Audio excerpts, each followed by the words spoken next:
And so I get it from all over, you know. And you know, you would think if you were in that capacity and you saw everything that was going on, and you're reading the articles and you're watching the news, and you realize, man, it's a sensitive time. I better be careful when I go out there and I'm faced with, you know, a potential arrest. Cameras are flowing. We're in the digital age, so everyone's got a capability of recording you. You want to be a little smarter about how you activate that power, that authoritative power that you've been given. And yet, you still have police officers out there making stupid mistakes. And but my problem with all this is that it doesn't define the force. It doesn't define the entire department or police force in general on the national level. And I'll tell you, I mean, just based on my experience last year, I now have my network spans the entire country. I got guys in Alaska, in Nebraska, in California, up in Washington, all over the country, man. So I'm getting all these different perspectives from people, and it's just sad that, you know, it's all in the messaging. I mean, if you know people that are in marketing or in communications, and I talked to my daughter about this, is the messaging. Whatever you're doing, whether you're promoting a brand or you're just delivering a concept, the messaging is so critical to get it right. And I think what's happened here with the defunding the police department's message, it's kind of got lost, you know. And there's no way on God's earth that we could live without a police force in place. Like, who, you know, they're there to protect us, to protect our property, to protect, you know, the life that we enjoy, right? That we can go out to a public place, that we could take our family out to dinner and feel safe. And we've all traveled, so we know what it's like outside the U.S., right? There's places that you can't do that. That if you do go out, you're risking a lot. You probably have bodyguards, or you're with a local who knows the terrain and can really like educate you on what's good, what's bad. We don't have those issues here. And so thinking of a life without a police force in place is really, really scary. And then on top of that, to inject our military into our social uh, uh, fabric is a whole other level. Like, I never want to live in martial law. I've been to countries with martial law in place. It doesn't give you a warm and fuzzy feeling. So why And I did the don't, so why did the president threaten? And I mean, not why. I mean, I know there was, but like you're saying, the martial law and comparing the dangers in other countries, dictatorships, namely. I'll tell And you I what's ironic, right, and with I, this administration, and I don't want to get political here, and I'm really, at this point, I'm not part of any particular, party, but it's just ironic to me that this administration started with building a fence around the country, right, and now they're building a fence around the White House, our house, the people's house. That imagery was very powerful to me. Uh, I didn't need to read an article to figure out what's going on. So I think people just need to take a deep breath. You know, they need to take a step back. We need a lot of love, man. A lot of love, a lot of compassion, a lot of empathy. I have a lot of black brothers here and all over. I didn't have to move to Atlanta to have black friends in my network. And I understand their history. I understand all the bullshit they've been through. And but there needs to be change on their end as well. You know, there needs to that culture change. I see it here. You know, the hip hop culture has done a lot of damage to the black community. You know, it's influenced a lot of conservative people to think the wrong things about a particular ethnic group. and I think that's wrong. Latinos have it too. I mean, we have, every time I see this shit, you know, on TV, and I see my daughter dancing to it, I'm like, what the hell, man? You know, like, is this like anybody who doesn't know Latinos, who doesn't have one Latino friend, and sees one of these videos or sees one of these artists out there and how they act and how they carry themselves, and they're gonna generalize automatically. They're gonna say, oh, so that's how Latinos act. They're loud, they're obnoxious, they're, you know, and that's not the case. So we really need to step back and just relearn to live amongst each other, and hopefully things calm down. So the it's shameful. So obviously, like you said, all those videos that show up, and you know, the question that everybody has is, you know, if the guy has no weapons and the guy escapes, right?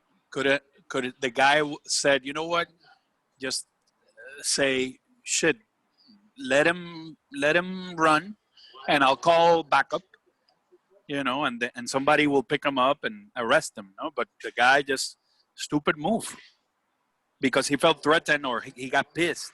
He got It's a pissed. stupid move on both ends, right? Like, all of Yeah. us, the five of us here, the four of us know that if you get stopped by a police officer, first thing you're going to do is make sure he understands that you're not going to be abrasive in any way. You're going to answer the questions. You're going to provide the documentation they're asking for, and you're going to just follow the rules, because you don't, you know, I mean, anytime I'm faced against somebody who's carrying a weapon, I'm gonna take a step back and say, hey, respect, you know, right away. Especially if he has the authority to use that weapon against you. Absolutely, every time. What's But what's going on in North Carolina? Is it the same feeling of you know, distrust, or what do you see there, Mike? Honestly, yes, it's still here. I would say that Charlotte and Atlanta probably have very similar makeups in terms of population demographic. But I'll also say that me personally, you know, even though I've seen the local news, I'm working from home right now, as I think most of the world is, and really haven't gotten outside of my white bread world, if you want to call it that. You know, I live in a very you know, homogenous suburb, and really don't see a whole lot of what's really going on unless I venture downtown and see some of the other things that are happening. But I would suggest that, and even say that it is disheartening and frustrating, to say the least. Just the response, and frankly lack of response in some ends as well, to what's going on. And so it's probably very similar, but also a little bit different in that I was kind of surprised that there wasn't more reaction to what, at least in Charlotte, to what happened in Atlanta over the weekend, and at least amongst the people that say they're following this and say they're, you know, following this and say that they care, because it really is just frustrating and disheartening. And the dog wants to join the conversation here. there you go, man. But yeah, it's kind of surprising, but unfortunately not incredibly surprising, right? Yeah. So I mean, the reality is we can be a force for change by the attitudes we have, you know. And what I try to do is I talk to, of course I have a lot of black friends, and what I try to say is, you know, we everybody that I meet, you know, we as Latinos, right? You mentioned it. So one of the things that I loved about what happened in Puerto Rico, right? So Puerto Rico was a good example of how to change things, where everybody in peace, right, protested. The majority, right, talking about 99% of the people protested in peace. Yeah, we had a few riots in Old San Juan, but the reality is, you know what it is, that they changed the governor of the country, just by close to 1 million people marching. It was enough pressure to make that change, and things are better in Puerto Rico. Besides the economy going to shit, the hurricane and the earthquake, Puerto Ricans feel at peace knowing that they got the freaking guy out, who was not Very racist, corrupt. but he was he was just elitist and homophobic, right? That's really what happened. The Yeah. guy had a chat. You know what happened? No, that the guy had a chat, like a WhatsApp chat, Yeah, and with his friends. with the friends who happened to be the cabinet members of the island, talking shit about gay people and about women and about, they didn't talk about black because uh, Puerto Ricans are so mixed, right?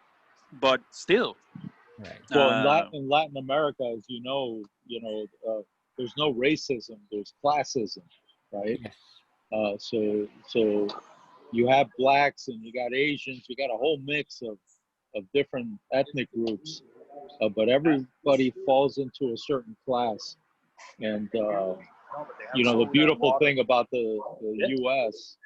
is that you could be a janitor, you could be a street cleaner, and if you can afford to pay $1,000 to go see Hamilton, you're going to be in that seat right next to the millionaire who didn't think twice about buying tickets. And it's no problem, but in Latin America, that doesn't exist. That's right. Very accurate. There's still some racism. I see it even, particularly grandparents and stuff, but it's not as pervasive as it is Yeah. here. But to counter it is that classism, which, like you said, is just equally as bad. you're right. You still have, if my daughter shows up and with a black guy, I might not have that much of an issue. If the guy is a hardworking guy, and right, I don't care about that. But some people still have that issue. It's a shift in mentality. We all have to shift. All of us. But talk to me But I about don't positive. But here's something positive, right? So every company, all our employers, for years we've had all these diversity programs in place, right, to make sure that we're hiring a mixed blend of talent, that we're being all inclusive when it comes to sharing opportunities with people from all different backgrounds, whether you're a woman, from the Middle East wearing a hijab,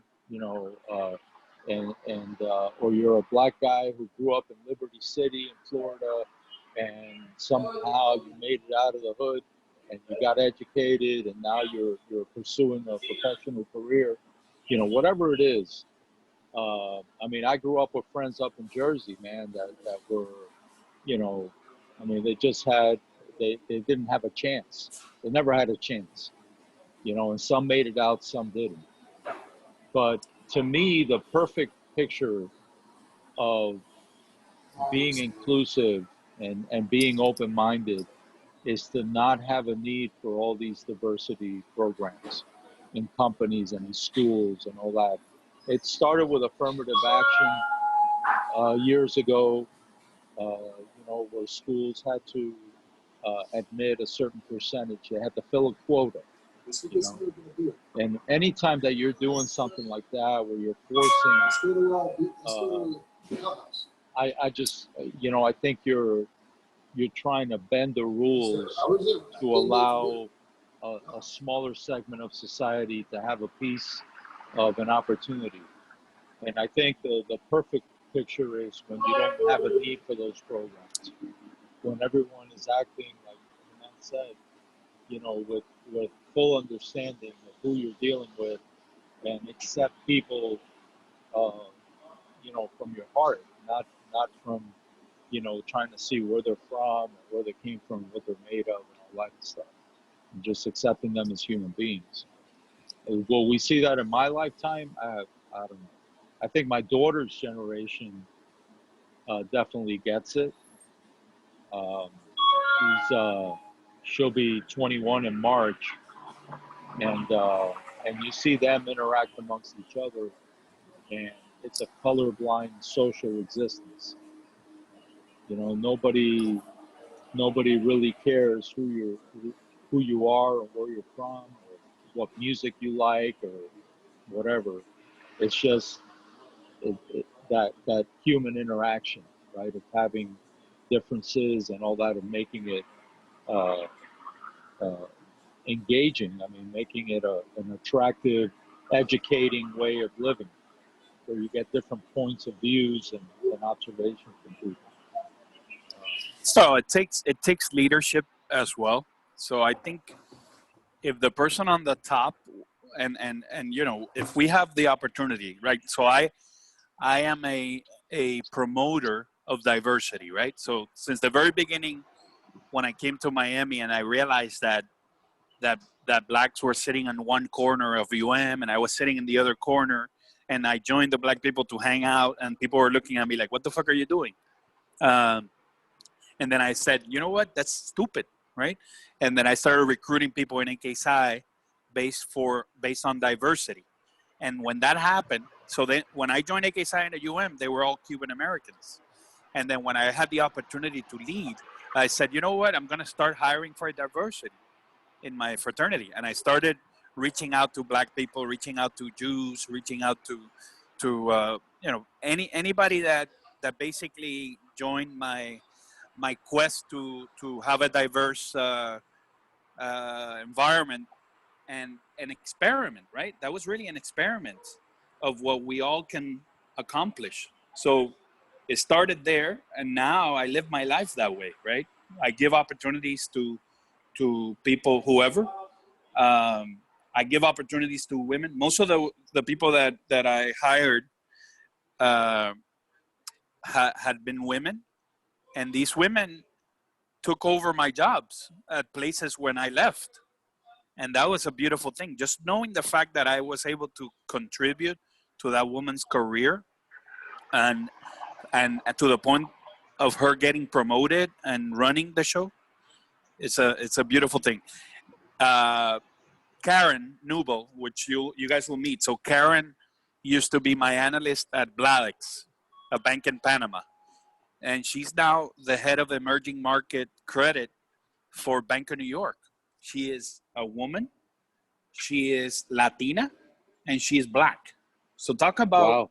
talk Wow. about, you know, a beautiful story uh, of you know, basically a diverse woman that Yeah. had the raw material, right? She had the intelligence, the emotional intelligence, Hmm. and Yep. she took full, you know, she acknowledged who she was, Yep. and she wasn't threatening to people, right? That's the other thing, right? Because we're Yeah. different. We also have to understand, like most of my bosses had been at these banks, like at Bank of America and at Wells Fargo, Wachovia. Most of my bosses were, you know, white Southerners that happened to be the bosses at that time, and I respected them, and they respected me, right? And by through that respect, they realized, no, that guy is Puerto Rican, but he could be Chinese, he could be black, doesn't really matter. And because I respected them, it worked Yeah. out. It worked out, you know. You know, I was watching CNN today, and they interviewed a black female CEO who's in. She's a CEO for a company, in a Canadian company. No, mentira. She was in London. A company. I think the name of the company is Bonus or something like that. And black CEO, female, and she was talking about just, you know, life, and how she views things, and how she's worked hard to get to what she wants, but she never expects, right? She Yeah. never. If you get a chance, see if you could if you could tap that interview earlier today, it's probably on social media somewhere. Right, because I think that's the issue. You were talking about affirmative action and having quotas, and that can shift the balance to a sense of entitlement, Yeah, which of course. then not only defeats the purpose, but goes against the minorities like ourselves, which we could consider as minorities. So it's that giving opportunities, but in a meritocratic way, and not so much as an entitlement, so that people feel that way. Well, one of the things, and it's funny because I ran, so Mike, I don't know, Mike, if you knew that, but I ran the Southeast trade business for the U.S. for Bank of America. So basically, what Mike is doing now is what I used to do for 3 years, and I used to go to Montgomery, Alabama, and I used to go to of course Charlotte, Jacksonville, and yes, with my Puerto Rican accent, they probably got weirded out a little bit, but they respected me. They took me to barbecues, and Once I they ate. heard you sing, they liked you. But I never felt threatened. I always felt the love of people that were trying to do the best thing. I never felt like a Puerto Rican or like a spick.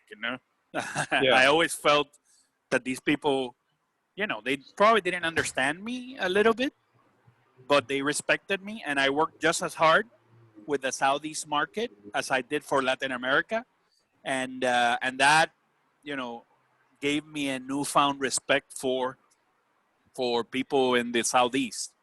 So it's just, it's a weird thing, but what I tell my best friends is, you know what, we have to find ways to get together. Yes, we are gonna be, probably I'm gonna be in a neighborhood where I feel where I am comfortable, no, and probably the people in white picket fences in mansions are not going to walk and hang out in the hood, right?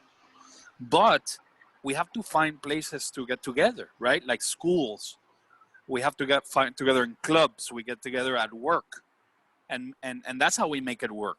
If we avoid each other, then it's never going to get fixed. If we don't interact, we're always going to be hanging out with our similar background, right? Colombians in Atlanta or whatever. So it's, I we have agree. to put ourselves out there. I think I have Andres talking about diversity. So Andres, you're there?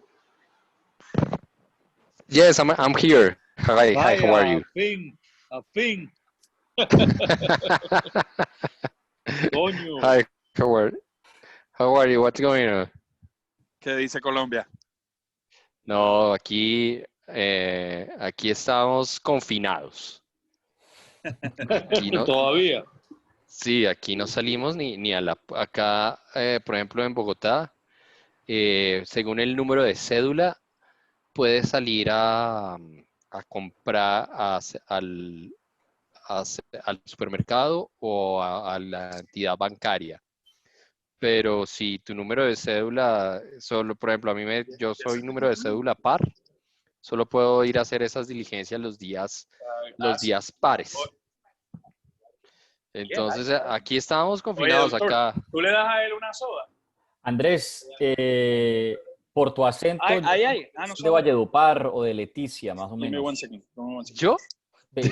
Ni de Valledupar ni de Leticia. Yo soy no, más claro, de bogotano que bogotano. Te estoy molestando, por supuesto, se nota. Yo soy de Cali, mucho gusto. Ah, ¿qué tal, Juan Felipe? ¿Cómo estás? Pero no, yo soy bogotano. Sí, claro. Mi papá no era mi papá era del Tolima, pero se crió aquí en Bogotá desde los 20 años y acá se radicó. Mi mamá nació en Polonia, pero a los 4 años se vino a vivir aquí a Bogotá. Entonces aquí mis hermanos y yo, bogotanos. Y mis hermanos, el más como acá popularmente a los bogotanos los llaman rolos o cachacos. Los rolos, El claro. más cachaco soy yo. Sí, sí, tenemos un acento muy marcado.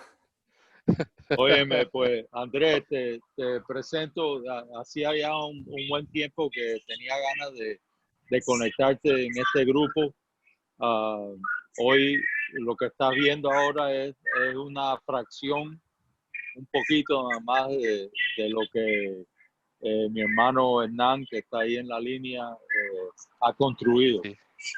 Y Oh, básicamente sí. es una red global, como te dije en el texto, en el mensaje que te mandé, de personas que se conectan y se pueden ayudar unos a los otros sin ningún tipo de exigencia o límite o restricción, simplemente en conociendo gente dentro de donde tú vives Sí. y por el mundo entero. Tienes esa oportunidad. Y No, pues pues, eso me parece genial, porque pues este mundo es de relaciones, es de contactos, es de alianzas, así que el tener conocidos en algunos lugares es atractivo en el sentido en que te pueden asesorar, te pueden hacer alguna recomendación y por qué no generar algún emprendimiento, o crear la empresa o crear alianzas para ayudarnos todos y más en esta época de aislamiento y eso, digamos que la creatividad en algunos casos se debe aumentar. Así es, así no, mismo. bienvenido, bienvenido. Y tú sabes que lo que yo le digo a la gente es que este es tu casa fuera de tu casa, ¿no?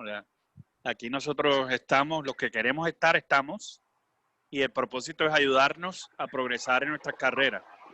Y obviamente nos Sí, protegemos nosotros también, obviamente. No queremos que nadie se haga daño. La realidad es que estamos aquí para ayudarnos. no, pues Eh, fantástico.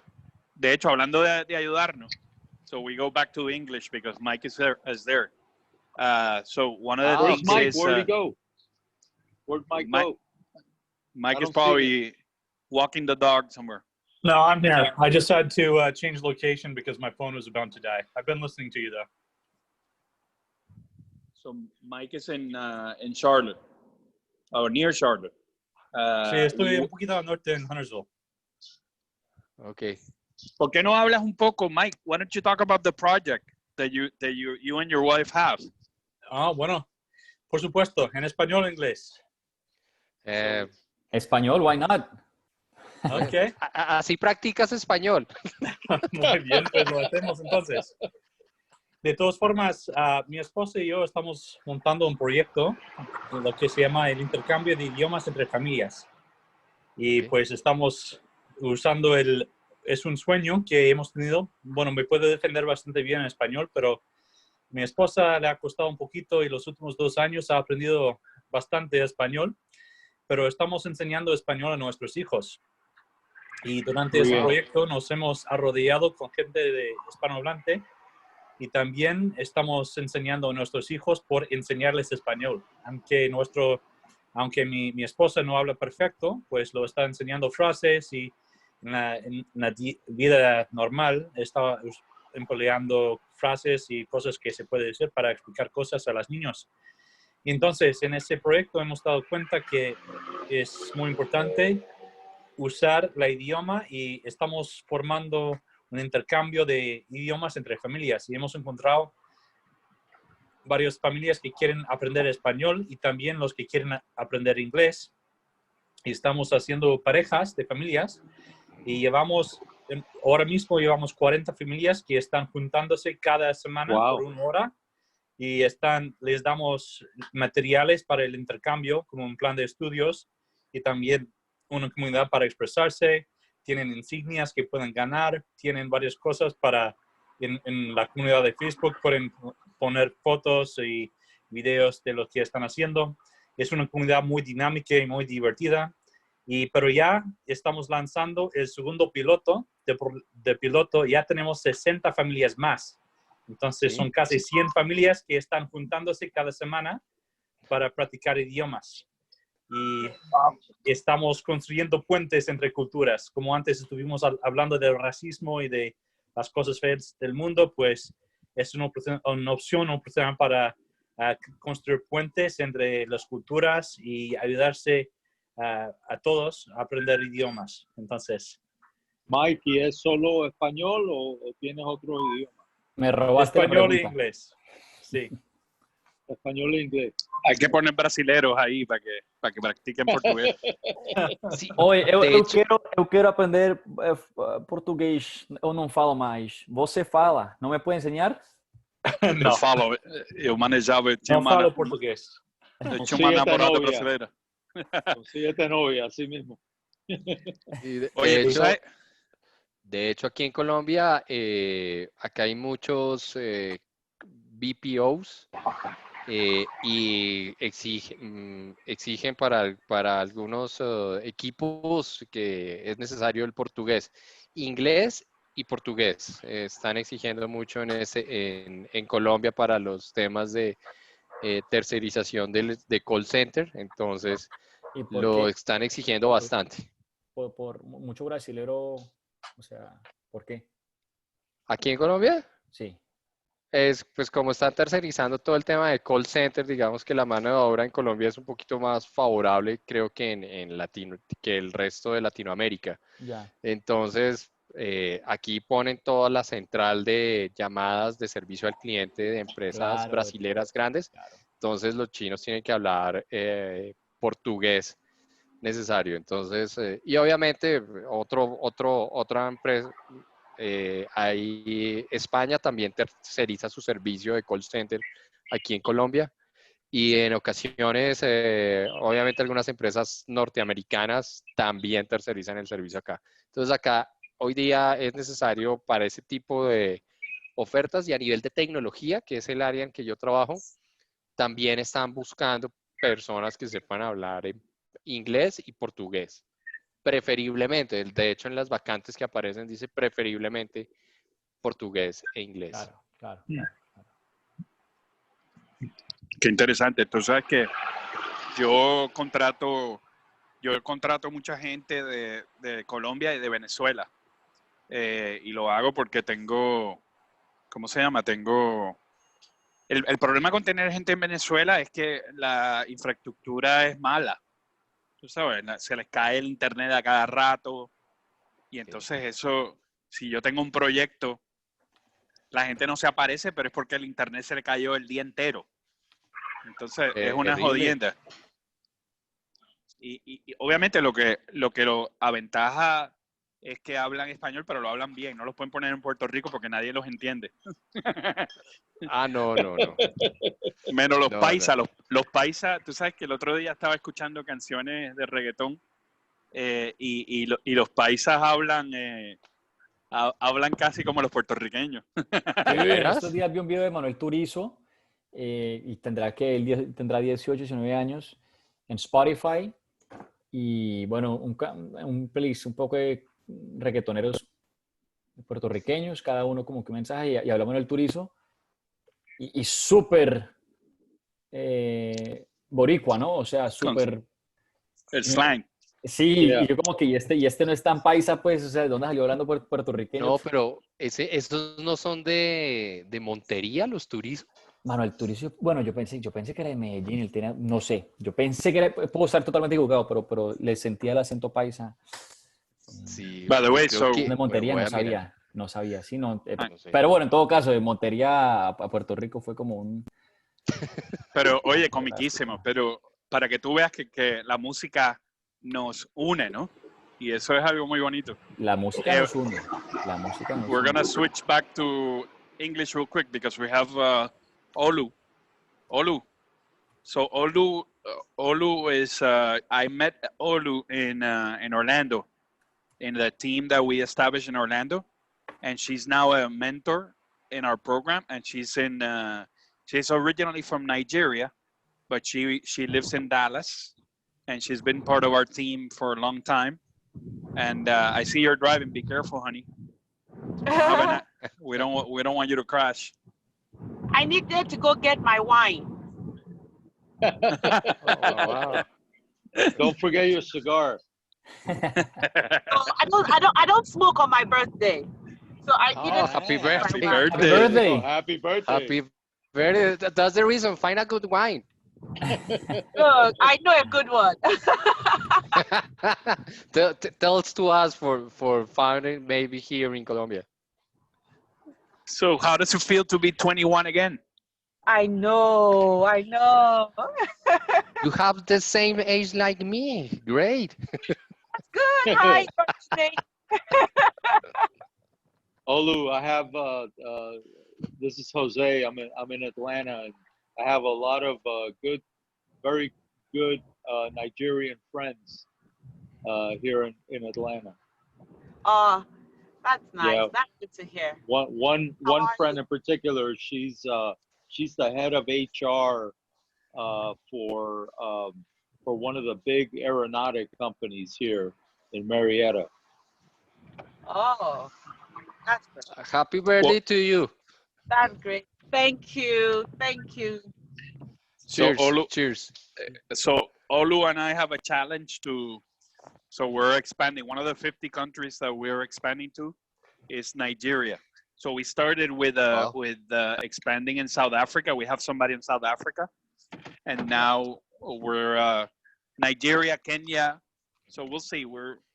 We have a big plan for Africa as well. We want to give people the opportunity to connect and build bridges, through That's our right. organization. Beautiful people in Mombasa. Oh, wow. It seems you're conversant with the continent.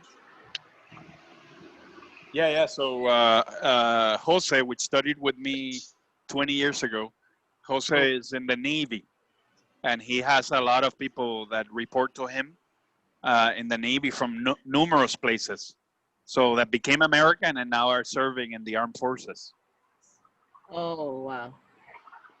Thank you for your service, Jose. Oh, it's a privilege. Yeah, he was telling me about his experience. So he was not drafted. How do you call it? Deployed? No, I was deployed. mobilized. Yeah. Mobilized. He was mobilized to the Middle East, and he says that his experience there was very eye-opening, and also allowed him to put into practice his leadership skills, which he gained throughout the years. No? Yeah, managing people, and we were talking about that before you joined Olu, that managing people from different places allows you to appreciate people a lot more, and Absolutely.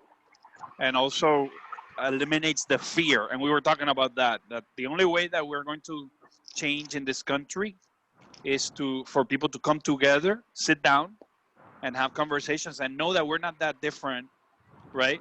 Really, we want the same things. We want to, progress in our lives and in our career, and move forward, and be honest and do an honest living. So that's another thing, right? We have good people and bad people in all spectrums, right? We want to hang out with the good people. Mm-hmm. Yeah. So that's the whole point. Juan Felipe, so what do you want to do? What do you want to do in your next move? What are you looking at? So, well, first of all, I'm studying for the GMAT, and full disclosure, Wow. I'll be really transparent that I've been studying for the GMAT for 2 years. That does not mean that I've been studying for the GMAT for 2 years continuously, but 2 years are enough. I've taken it 3 times, but I do want to get that next score. So number one, I want to leverage more time to speed that process up and hopefully get the score I want. And then, I'm probably going to stay in the supply chain and or consulting realm. So ideally it's both supply chain consulting, but either another management consulting function or supply chain in an industry position. But I'm not saying yeah. So that's the plan. That's the plan,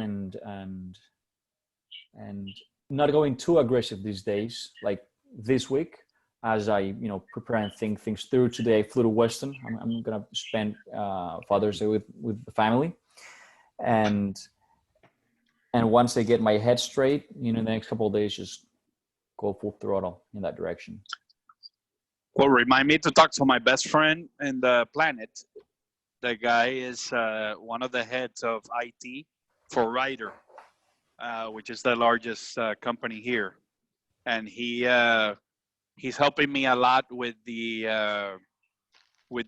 recruiting for apprentice, and he talks a lot about developing certain skill set for the next generation, which has to do with data analytics, right? BI and data analytics, data governance and management.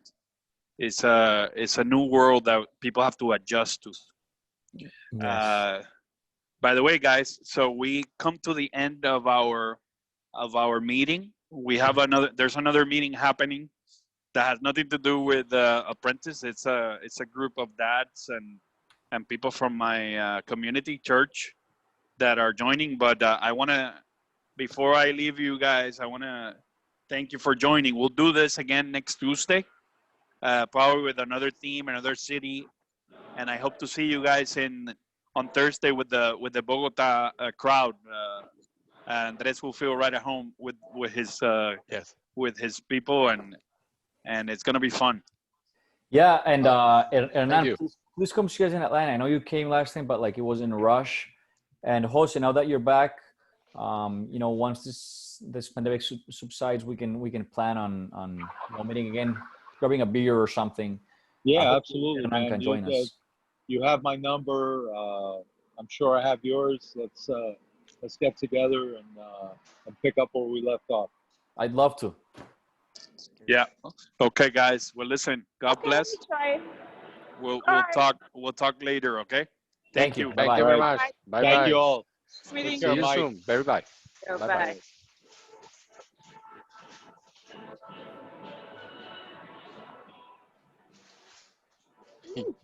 Hey, Hernan, how you doing? What's up?